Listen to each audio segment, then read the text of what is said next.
All right, good morning to everyone joining. We're just going to give it a few moments to have everyone get a chance to enter the webinar.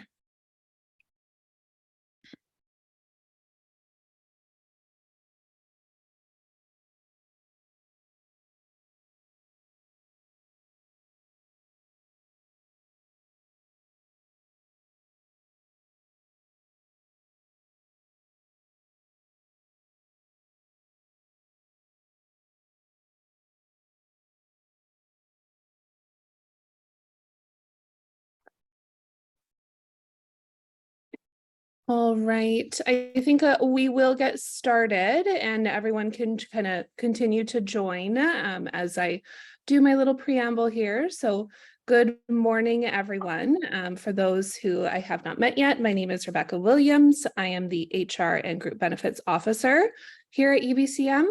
Thank you for joining us today for our disability management webinar. I would first like to start off and acknowledge that I am here today presenting on the traditional unceded territory of the Lekwungen and Wasanich peoples. UBCM is very excited to present this webinar to you in partnership with Pacific Blue Cross. So before we get started, I'll go over a few housekeeping items. We are recording this webinar for those who are unable to attend or for those who would like to revisit this webinar in the future. Second, all attendees are muted and there's no video functionality except for the presenters throughout the presentation. However, please feel free to answer or put any questions in the question and answer box at the bottom of your screen. I will be monitoring that through the presentation and we will either address them as we go or at our dedicated Q&A session at the end. So with that being said, I would like to introduce you to Sam. He is our Senior Manager of Disability Client Relationships and Health and Wellness at Pacific Blue Cross. So over to you, Sam. Yeah, thanks, Rebecca. And hello, everybody. Appreciate you coming to join us this morning. We'll get into some brief introductions in the next slide, but I'll just start off here with some opening comments to welcome you to the topic of disability management for leaders. So I will check. It looks like we have 59 people who've joined. I think we have over 100 registered, so certainly interest, but I know how busy things can get. But I will guess that for some of you here today, you haven't had to worry too much about sick leave or disability claims. Maybe you or one of your staff have had a few days off, maybe a week or two at the most, but nothing we consider to be complex. But I will also guess that a good number of you on the call know firsthand how a disability case can get messy, can become time-consuming, and even at its worst, can be damaging to the employment relationship. So if you're in the first group that hasn't had an employee on a complex leave, I genuinely hope that you and your team stay in good health and never have to deal with this topic.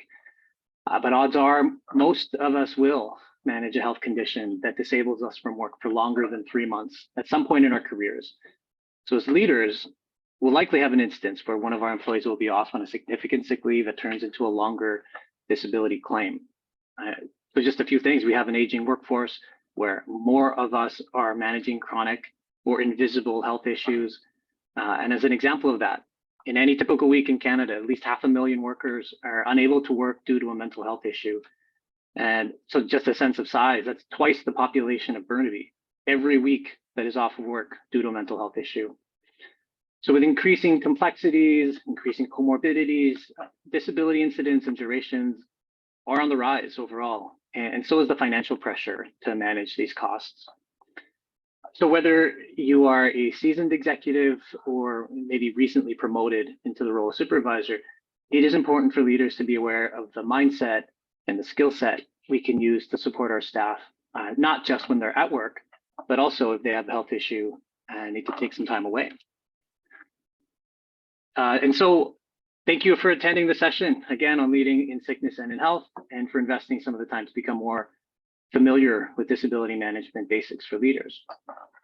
So we'll do some brief introductions here, but could I just address something off the top, just in case anyone's thinking it, that disability management is what we specialize in at Pacific Blue Cross, right? We have disability case management specialists with education and experience in this field to help workers recover from an injury and return to work to manage the claim appropriately. That is our job. And you are absolutely right. So I will say, yes, And I hope this is one of the main takeaways from the session, that leaders are also critical in influencing outcomes for return to work, so that the outcomes are timely and sustainable. So we'll get to a slide shortly that talks about key factors that influence return to work outcomes, where we recognize the importance of disability management specialists and good case manager interactions. I'll just reiterate, the rising cost, I mentioned rising costs. I am not saying that managing this is primarily responsibilities of leaders. We are grateful to be your partners in supporting staff on complex sick leave. And we take that responsibility very seriously. I am saying that as leaders, research is telling us that the way we respond and support our staff on claim can be an ounce of prevention that is worth a pound of cure when it comes to managing preventable disability claim durations and costs. So Rebecca, I'll pass it back to you for brief introductions on this slide, but also please, I'll invite you to add anything else to that last comment if you think I missed anything there. No, that was great. Thank you, Sam. So just quick introduction of myself. As I mentioned, my name is Rebecca Williams, HR and Group Benefits Officer. I'm located in UBCM's Victoria office. So my main role with the UBCM Group Benefits Plan is to act as the plan advocate, as well as the main point of contact if there's ever any issue reconciliation for the plan. And then we have Jennifer Hard and Carrie Barnett also joining. So Carrie's our assistant manager and Jennifer Hard is our supervisor, both of them are leading the operations of the case management team that's supporting UBCM. Carrie and Jen, could you come off mute and just a quick hello? Hi, everybody. Welcome today. I'm Carrie. I'm the assistant manager here in Work and Wellness. And I'm Jennifer. I'm Carrie's supervisor. Yeah, we run the UBCM team. Yeah, sorry, Jen's computer wasn't working, so we're sharing mine today. So thanks. All good, short and sweet. Appreciate it. And then again, my name is Sam Cervantes. Well, I'll check, my pronouns are he, him, and I'm grateful to my parents for immigrating from the Philippines. I'm privileged to live in East Van on territories of Musqueam, Squamish, and Tsleil-Waututh First Nations. On the first slide, you notice I had a few letters after my name. I won't speak to any of that. You could search me up on LinkedIn.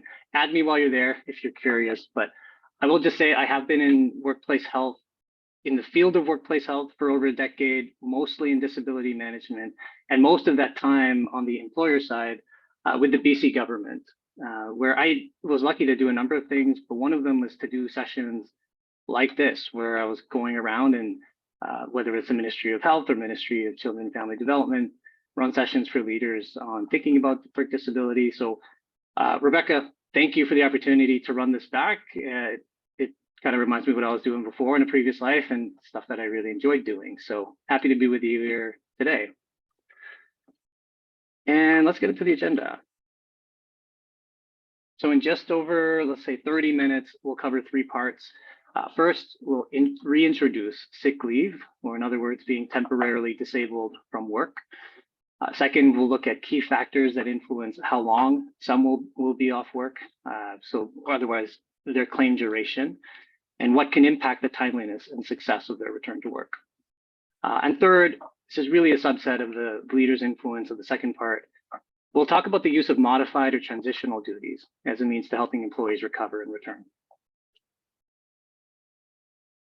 So first up, I'll reintroduce sick leave, which I will acknowledge at first blush is simple. And you might think you don't need to reintroduce this, Sam. I get that.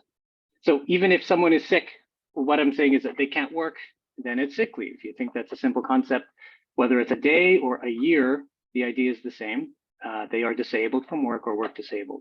I will cover three basic ideas in this section that are honestly very obvious, but anticipating that there's a range of experience with employees on disability claims. For those joining this webinar, they're also important level setters. So for the first basic idea here, I'd like to reintroduce is that having a diagnosis does not necessarily mean someone is disabled from work. So I'll share also that it's estimated that nearly half of all government employees are managing at least one chronic medical condition. And so we do have a number of disability claims with diagnoses like depression, anxiety, or low back pain. We also have many employees who are working and managing depression, anxiety, or low back pain. And here you'll see I have the late great Stephen Hawking on the slide. He had ALS, but it did not, for the most part, disable him from a decorated career in astrophysics, from becoming one of the most famous persons with a disability. Quick aside, fun fact, you may know Stephen Hawking had multiple wives. He left his first wife for his second wife, who was his nurse. And the nurse was actually married to an engineer who helped create and invent the voice synthesizer that Stephen Hawking used. One of the wildest facts I heard this week. But I will go back to the point, and I'll reiterate the point is that Stephen Hawking, I'm not saying that because Stephen Hawking did not need to be on long-term disability, neither should any of us. It's meant to drive home the idea that having a condition on its own does not mean we will automatically be disabled from our work, and that sick leave is necessary. Every person and every case is unique. And of course, obvious, because there is a wide range of severity of conditions. Mild low back pain can be annoying, but severe low back pain can be debilitating, which leads us to the next basic idea, that disability is not all or nothing. So the experience of disability is unique and personal. It's not this binary state where either someone is not disabled or completely disabled, cannot perform a single part of their job. We can have the exact same job, the person can have the exact same age, the exact same medical condition, but the severity of impact to function will vary, and impact of disability will be different because people are different. Let's say the majority, 68%, the green part of this bell curve, will have a similar experience in the green. But like all bell curves, there are outliers. I'll bring up another example. Ruth Bader Ginsburg, RBG. So she had 5 separate bouts of cancer. The first cancer she had, colon cancer, was in 1999. She had surgery, she went through chemo, she had radiation, and famously, she did not miss a day on the bench. On the other end of the spectrum, let's say the 2% where there's a severe impact to function for the exact same condition. I've had wild cases too. I've seen in correction, somebody was off of work, on work safe for a month, I want to say a month for sure, but maybe 2 months with a broken pinky, and saying that, well, I cannot type, I cannot work at all. So I'm not trying to say that RBG is good and anyone who takes time off of work, that's not good with judgment. People's experience of health and people's experience of disability is informed by lots of different things, right? There are cultural factors, personal family history with health issues. I will encourage us to resist this urge to jump to judgment here. That's not the point. It is just to acknowledge that there is a range of experience and to think without judgment, but rather to think with curiosity on how we can support this person to have their best possible outcome from a claim. And the last basic concept is that work disability is a function of not just the diagnosis, but the functional impact of the diagnosis and our work environment or duties. I was going to use Superman as an example here, but I'll put a pin in it and I might come back to it later if we have time. I'll just use a personal example to illustrate this point. So when I had an injury myself and I was work disabled, I sprained my ACL. I think it was a grade 1, maybe a grade 2. I could not walk for at least a month. And I was disabled. I'll call it soccer disabled because I was a soccer injury. I was disabled from soccer for 3 months. And I also had 2 jobs because I just graduated and I wasn't making very much money. I was working in my day job as a community support worker in a day program for adults with developmental disabilities. And I was working as a server at Boston Pizza. So I had 2 other jobs. So I say I was soccer disabled for 3 months, but I was Boston Pizza disabled for 2 weeks. So I wasn't walking for the first 2 weeks, but then after I was able to hobble, I was very grateful. They were able to modify my work. They changed my section to closer to the drinks. They had hosts support me. I was able to come back to work fairly quickly. But for my day job in a day program, I was disabled for a month. There was not a lot of flexibility from that job, ironically. But for each of these 3 different environments, my duration of disability was different because the environment and the duties and the tasks were different. So those are the 3 basic concepts and level setters. I'll just repeat them again. Diagnosis does not equal disability. The second is that disability is not all or nothing. And third, work disability depends on work environment and duties. So before we go into the next section on the leader's influence on claim duration and return to work, I'll break up a recent study from Dr. Peter Smith, who is a senior scientist from the Institute for Work and Health. But maybe I'll pause here. I'll just check it. I'll take some water. Rebecca, if there are any questions or comments. No questions yet. So just a reminder to anyone, if you have questions throughout the presentation, please feel free to use the Q&A section at the bottom and we can address them as we go. Thank you. Okay, so in the study, the study illustrates some findings, right? So on this slide, we see that health-related absence from work on the left will lead to a return to work outcome on the right. Now, sometimes the outcome is that the employee does not return to work, but more often than not, there is a return to work. Whether that return to work outcome is timely and sustainable depends on a lot of factors, right? So you may think, well, it depends on the type of the condition, if there are multiple diagnoses, if the employees, or how intrinsically motivated the employee is to return to work. These are factors that leaders do not and cannot influence for the most part, where they have much lower influence. But the study looked at the differences in return to work process for a psychological condition versus a musculoskeletal condition, and identified 5 factors that do influence return to work, for which leaders can directly influence. So the study explored the difference and found that 2/3 of the difference in duration between these two types of conditions can be attributed to the differences in these 5 modifiable factors in return to work. And so we'll get into that in the next slide. So the first factor that impacts return to work outcomes, supportive supervisor response. We'll speak more to this in subsequent slides. The second is positive coworker response. The third, effective use of modified or transitional work.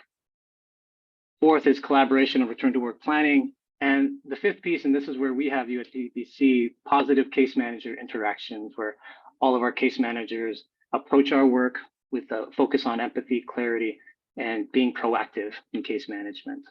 So I'll talk about those 4 because you will notice these 4 factors are the ones that leaders do have a more direct influence over and can impact return to work outcomes. So we'll get into that in more detail here. Whoops. Okay.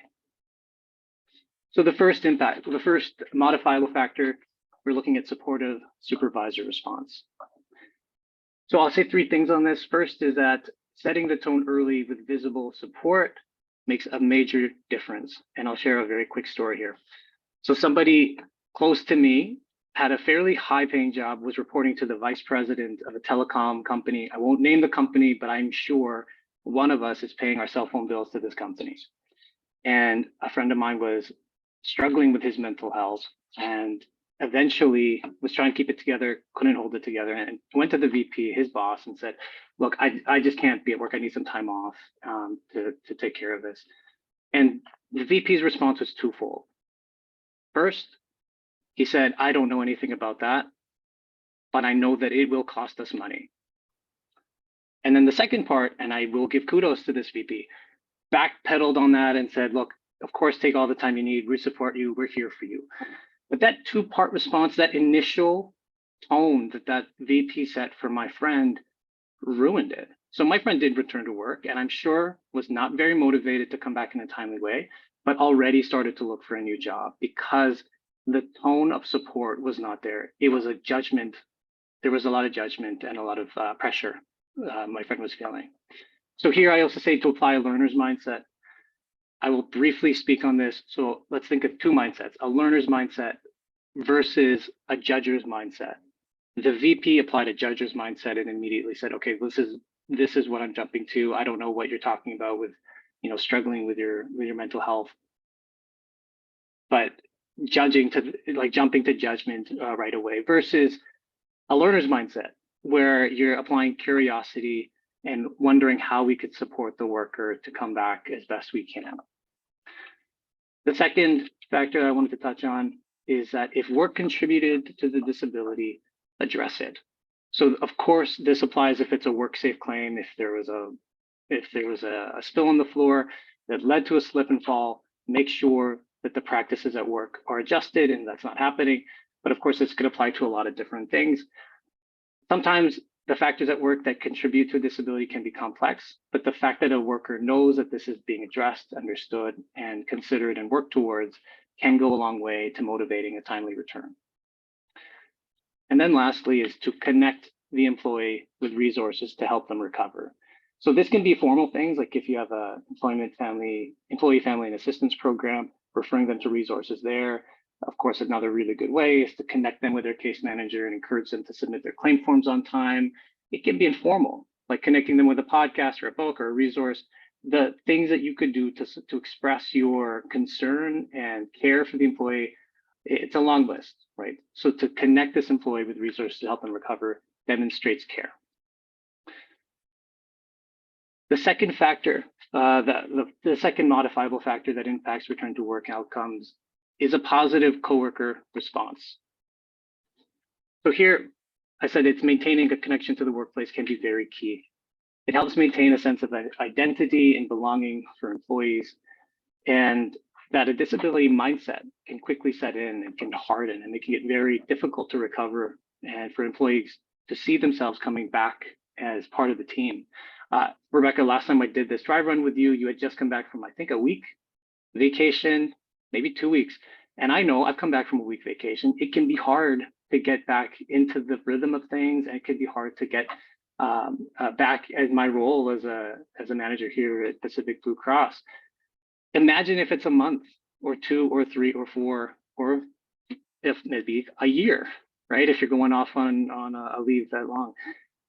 The more that we can help people feel connected with their identity in the workplace, in their role, and the contribution that they're making, the better that they will be able to see themselves coming back in a timely manner.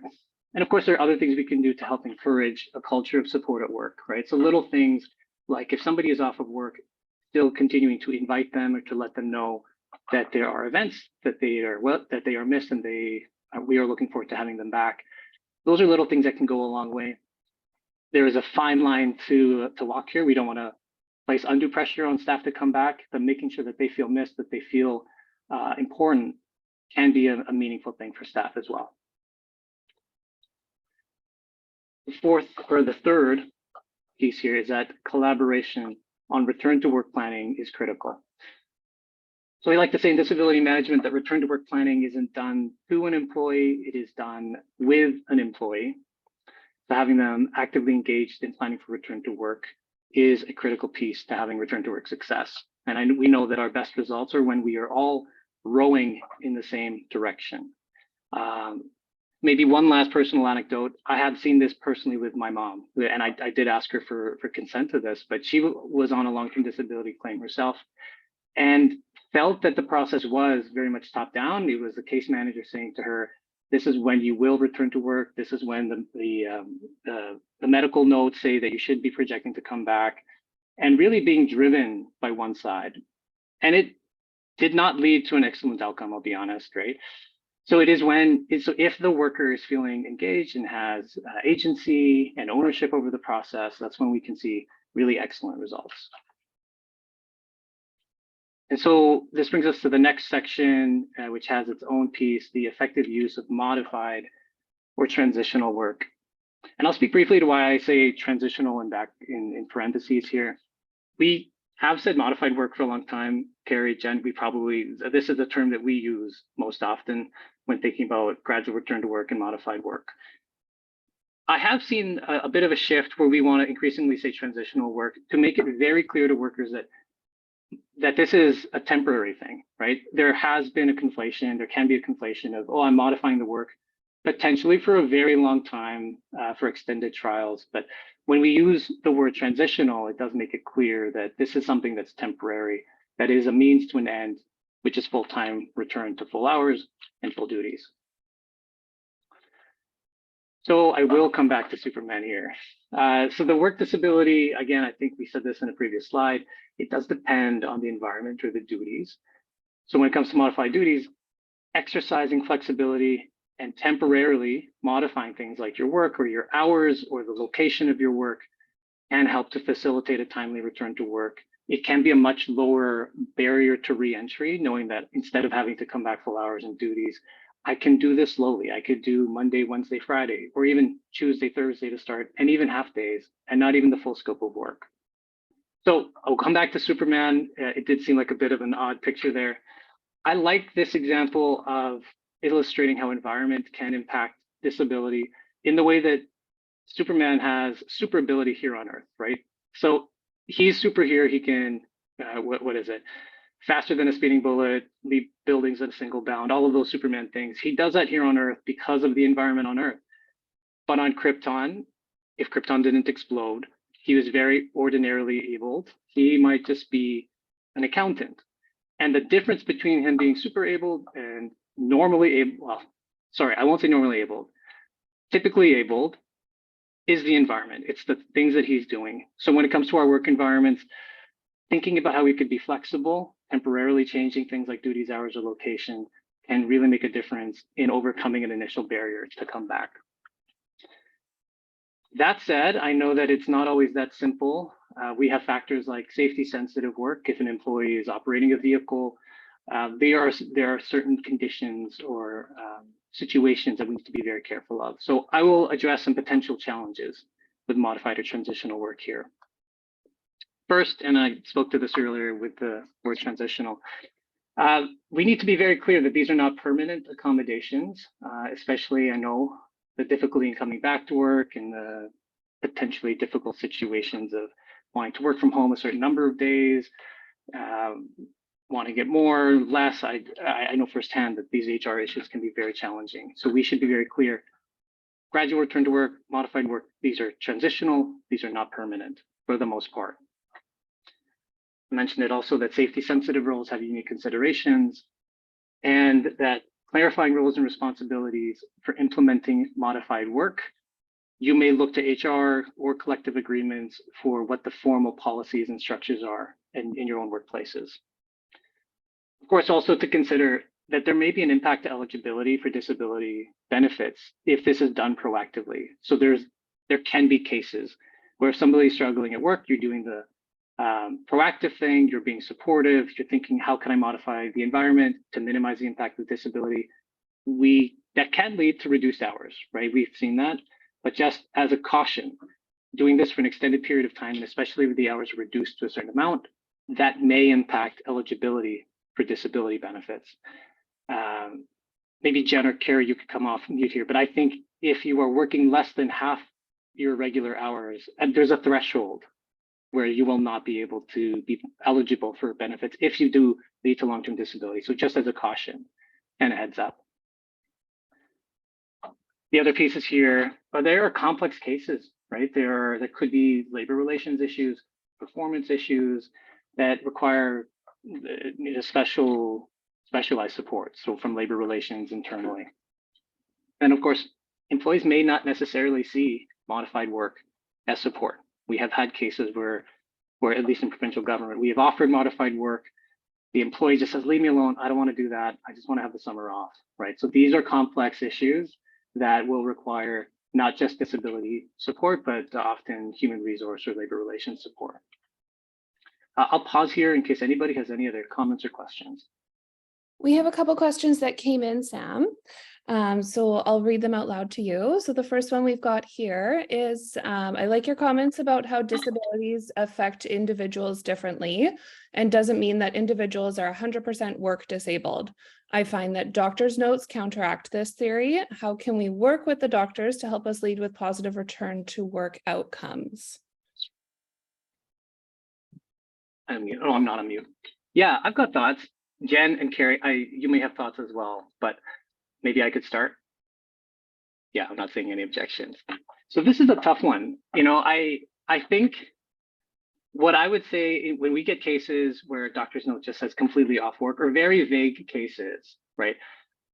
I think that the employees coming into that doctor's office with the conception that if my doctor says I cannot work, that is it, right? That's all you, employer, need to know. But I would shift that and again, focus the idea of whether you're on sick leave or need to be on disability to function, right? So we are not as employers entitled to medical information. We don't need to know the diagnosis. We should not ask, we should not know. And even if we get it, at least in provincial government, we've often said to employers, you should just delete that. Like, don't even have the liability of keeping that medical information. Focus instead on function. And so I think what I would suggest is having that curious, proactive, empathetic conversation with employees to understand what is it that's impacting you and potentially have that conversation on modified work. Now, I'm saying this if it's an early on case, if somebody's struggling and it's maybe a sick leave case before it becomes a disability case for us.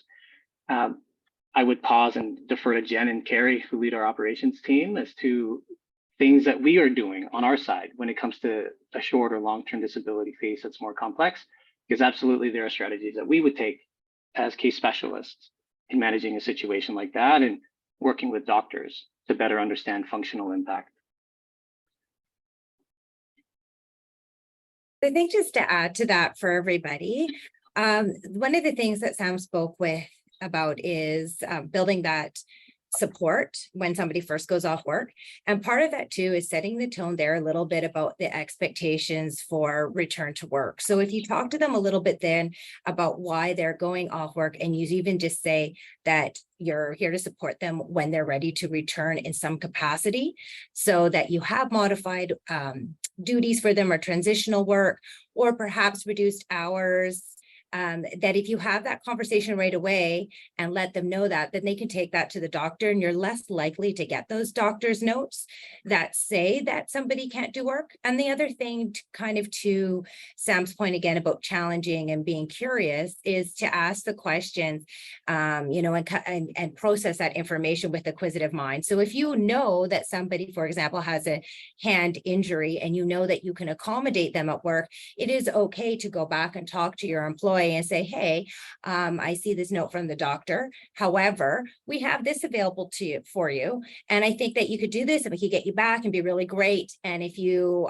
form it that way, or even write a letter for the employee to take to their doctor that explains what work you have for them, that it will help you counteract those issues. So see a lot of success with that, with just making sure that you know what you can and cannot ask right at the beginning, keeping that consideration for the employee right at the beginning, and letting them know that you have work available will really help with not getting doctor's notes, just saying that somebody's off work completely without the doctor knowing the job. And again, that's to Sam's point on that disability and impairment are not the same. Hope that kind of helps. If you have kind of more you want to elaborate on that question, happy to provide more. Great, thank you both. We've got one more question here. So return to work for physical injuries, there's physiotherapy or other treatments. In regards to mental health claims, what other options would there be to help shorten the claim? Oh, well, I'll offer thoughts, but can I just add one other thing to that previous question? One last thing that, Carrie, thank you, is that I would avoid trying to get into this contentious, like, no, I insist on my position, right? So I mentioned before the learner's mindset, the curious mindset, a supportive tone right at the start. Lead with that, right, to better understand if the information from a doctor's note is very sparse, just like needs to be off work. Don't be a challenge. Don't respond to that with a challenging sort of, well, tell me more about this, right? A lot has to do with the tone and support.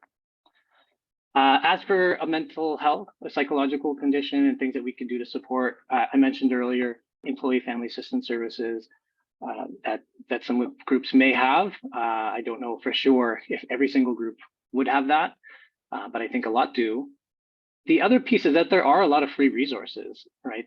So there's Bounce Back, and oh my gosh, I'll come up with a site, so I'll send this out after. There are a number of free resources available to people, even if there is no EFAS. And of course, I would mention our extended health benefits, which also vary. I recognize that, but there are a few different things that we could connect staff to. So Gary or Jen, anything else you'd add to that? Yeah, I appreciate this question, because there's a lot of struggles with timely mental health help for people, and we have an increased need lately, right, over the last few years for those kind of services. So Sam mentioned Bounce Back, which, if you're not familiar with, is a free program online that people with depression and anxiety can access. There's lots of different modules there, and it's a very good, robust program with a lot of good data about how successful it is. So I do encourage the use of that one because it's very good. There's also the Commission for Mental Health, and there's lots of resources listed on their website as well, so we can provide that for you. Just if you, as your own self, want to be curious and know what you can provide to people to go to, and there's lots of resources on that as well. And I also encourage people with EFAP absolutely to use that and to try to do it in a more proactive manner. So even looking at that kind of stay at work, or if you notice there's challenges with people, that they might want to access that, because those programs in general do provide the most timely kind of response, even though I have heard for various different EFAPs that you have to have the employee call in and then wait for a call back, but still that call back comes much quicker than just going through the other channels that you traditionally would do, where you'd have to wait to see a physician and then be referred to see through the mental health, local municipal mental health. So I do encourage the use of EFAP, at least as a start. And I know you asked specifically about mental health, but we also find that a lot of people with physical injuries or illness also have a mental health component, because of course we're not just two entities, we're all one being, and it all combines together. And one of the things I've had success with is asking people to think about, even with a physical injury, especially if they've for a longer period of time, or having some struggles about thinking about coming back to work, or some loss of function, that engaging with EFAP or through their own mental health at that time is useful as well, because when you're off work and you're in pain, or you're struggling and you're not your normal self, it also affects everybody around you. So, it affects all of their family, and you might find somebody who's complaining a lot to their family about the situation they're in. And if you can take that away and give them a venue that is a third party to work through that, even if I have quite often said I worked in a predominantly male blue collar worker field for quite some time. And I had a lot of successes saying this will take some of that stress off your marriage or whatnot, because you're venting to a third party, and you might even get some tools away from that help you deal with how you're feeling. So if you have EFAP, which I think most of you do, I strongly suggest that, at least as a starting point, because the other thing too is that when you get them engaged with that, if they need more help, EFAP those counselors will move them to the other people. So there's immediate free programs online, to what Sam said, and also use what you have available for EFAP. The other thing is, if you find somebody's really not doing well, you can always ask them to see their doctor and maybe have more discussion with their doctor as well. Hopefully that helps a little bit. Yeah, I appreciate it, Carrie. Great, thank you. Maybe we'll just do one more question before you move on. So let's see here. How can an organization prepare a pool of light duties in each department to accommodate those on gradual return to work? I have thought, Carrie, you're smart. I know you have thoughts. Could I just maybe offer a few to begin with? I love this question, because you're already thinking proactively of how to create an environment that honestly makes it not difficult. How do I frame this more positively? That makes it more inviting and disability inclusive, right? So if you are already, as a culture in a workplace, if you have even policies around modifying work or supporting people with disabilities to remove barriers, then I think the step of deciding to submit a sick leave request, or the step of submitting a disability claim, the rate of that should reduce, right? And I'll talk about that on the next slide, that we are increasingly trying to create more accessible, inclusive spaces. That question about creating a list of modified duties is a proactive step that I've seen with other employers. I guess I could share, it's fine. Fraser Health has modified duties checklists for specific positions and even specific types of issues. So then for a nurse who has a low back pain, they have a list of light, modified, and heavy duties that are transitional that they work through. And this is proactive, and staff know about this, right? So that is one thing you can do, right? It's an HR function. You could use an ergonomist if you have one internal, or take one externally. But that step of thinking about how you can be flexible with work, I think is a highly mature way of thinking about supporting folks who have disabilities and supporting people to come back from a disability claim. I'll just say further to that, if you want something that you can start right now, you could just do exactly what you suggested and create your own list. One of the things I consider doing is a lot of times you'll have things in the department that are on the side of your desk, maybe long-term projects or things that just need to get done, but you don't have the time for them. They're not as high priority. I encourage you to make those as part of your list. That might be project-based, especially if they're not confidential type duties that you could add. And then when somebody is needing transitional work, you might have something that you can give them out of that project list, especially for things that are non-safety sensitive. So if you have people in a safety sensitive role, you could also create for them a non-safety sensitive type temporary work or project-based work things. So for example, if you have somebody who might be working in a shop, if all your municipal yard workers come back to the yard and maybe things are a mess there and they need some cataloging or, you know, some look at inventory or whatnot, and that's something that you haven't had the capacity to do, but it's non-safety sensitive, you could put that so that somebody having to go back in a safety sensitive role while you're waiting for them to be cleared could have that kind of work.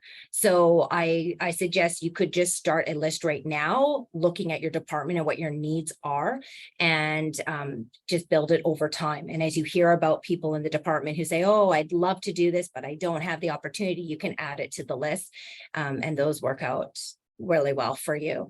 And then much to kind of what Sam's saying about duties, you're also wanting to compare to somebody's function so that you can have a checklist, but really those are more about function. You can get to the function part once you know what actual tasks you have. So if you're looking for work for somebody to do, just start putting that together over time and you'll kind of come up with a cohesive list. Great, thank you both. All right, Sam, we'll let you proceed. Thank you. Can I add, I'm sorry, just one more, because we're on the slide with potential challenges with modified work. I will share, in a previous life, I'd been doing disability management for a place that had a warehouse. And I know one of the frustrations from the floor manager was, we are getting people coming in with notes, just notes from their doctor, needs light work. And because they did have in this warehouse some light packages that weighed under 5 pounds and then heavy packages that were 40 pounds. And there was concern, right, that this might have been abused. Now, I automatically, I tend to be very believing. I see Jen maybe smiling a little bit. Maybe naively so. I'm like, well, most people are not lying or misrepresenting, right? That is absolutely true. But I know that this has been a frustration, that this can be a potential challenge when modified work is available. So I'm not talking, I don't want to talk out of both sides of my mouth here. I do promote modified work. It is, and I'll get into the next slide, something that is increasingly required of us legislatively, but that can be something to be mindful of. Maybe I'll just hop in before you proceed. I know I said, yeah.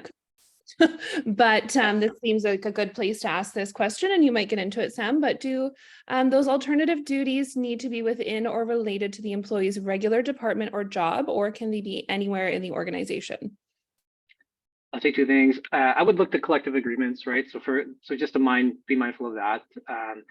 But in general, I will speak from the experience that I had in provincial government. No.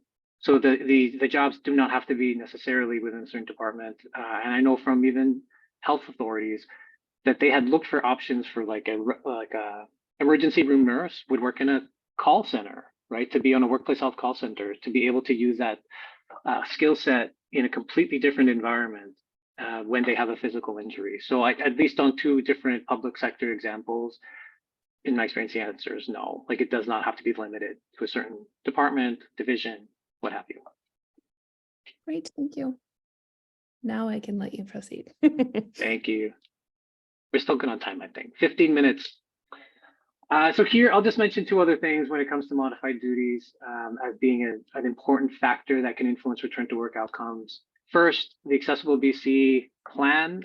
I will guess most of you know this, that with recent legislation, I think as of September 1st of this year, public sector employers, so that would include all municipal governments, have some accountability. So what are the three? You must have an accessibility plan. There must be an accessibility committee, and some mechanism to identify barriers at work for all provincial government, for all municipal government sectors. So being open to modifying work does help us build a culture of accessibility and disability inclusion. I've said that a few times already.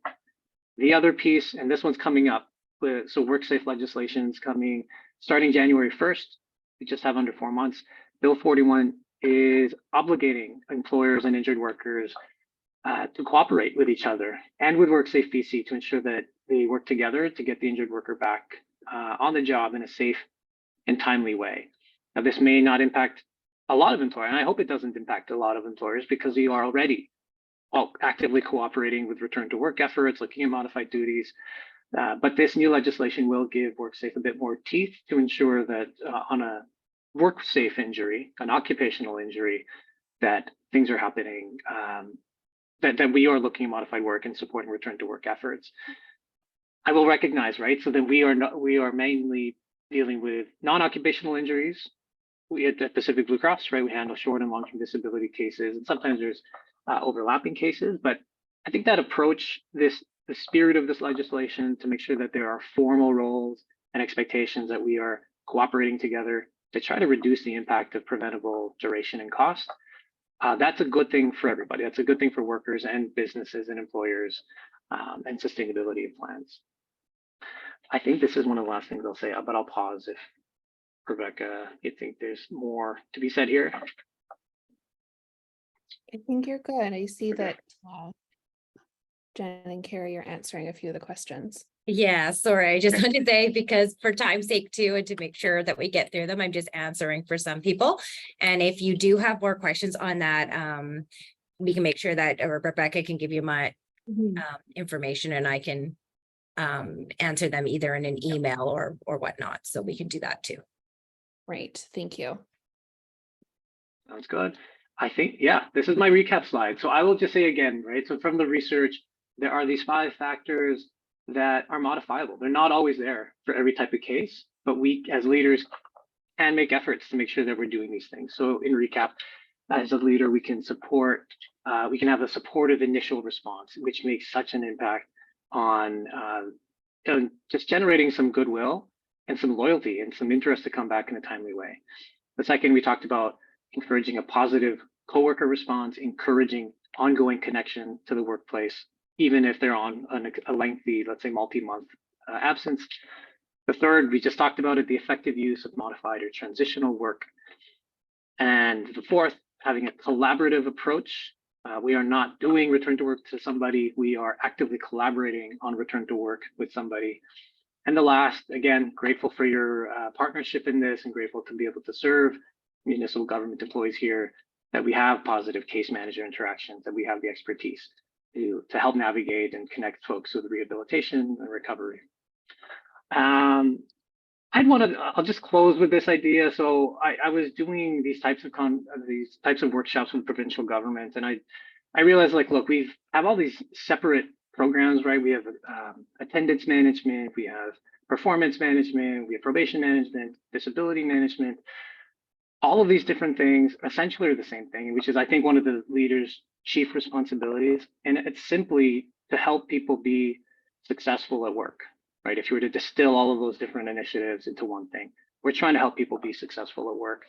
And so I hope that's one of the key messages here as we wrap up, that as leaders, we can lead in sickness and in health. And there are a few key things that we can be doing to help impact a really good outcome to support the well-being of staff. And I think that's the last thing I want to say. Yeah, this is the last slide. So again, thank you to everybody for spending time with us. I think we're going to do questions here.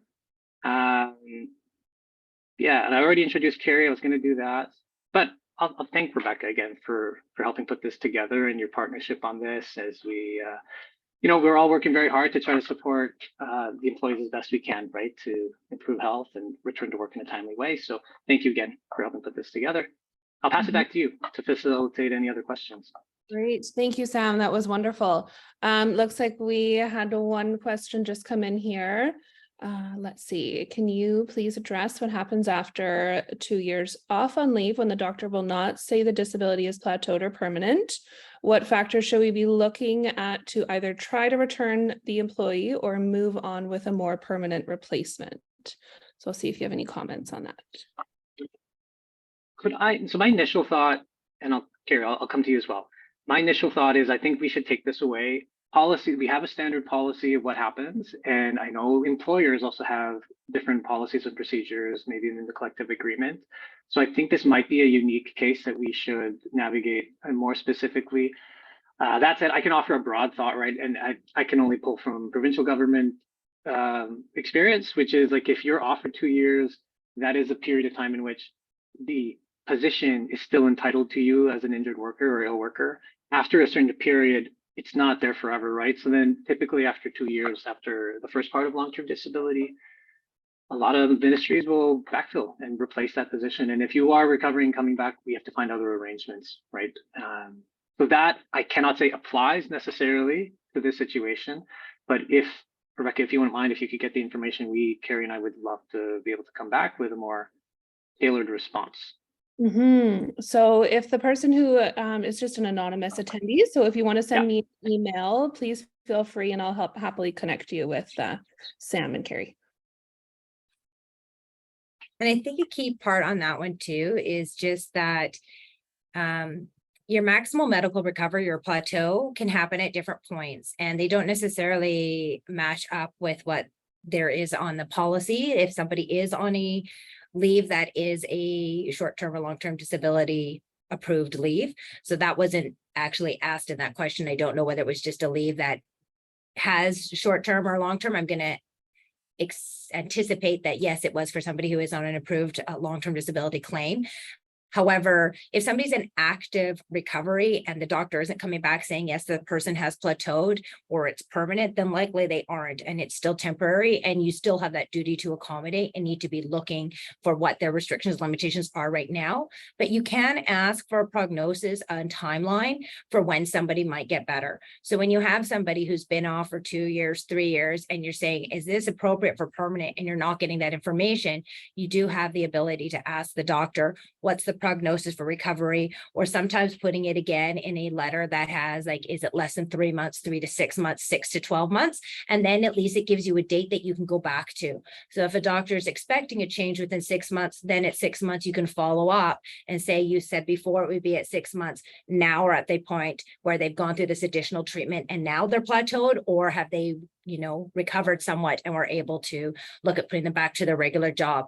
So the big thing there is that you have to keep up on it, and you have to ask for timelines, because a lot of times you'll get information from physicians that don't give you a very good timeline on when to expect the next thing. And that's what you're kind of looking for clarity on, so that you can do your planning on whether you need to permanently accommodate somebody or still be in that temporary mode. So hopefully that kind of helps. There's a lot there, but that's a brief.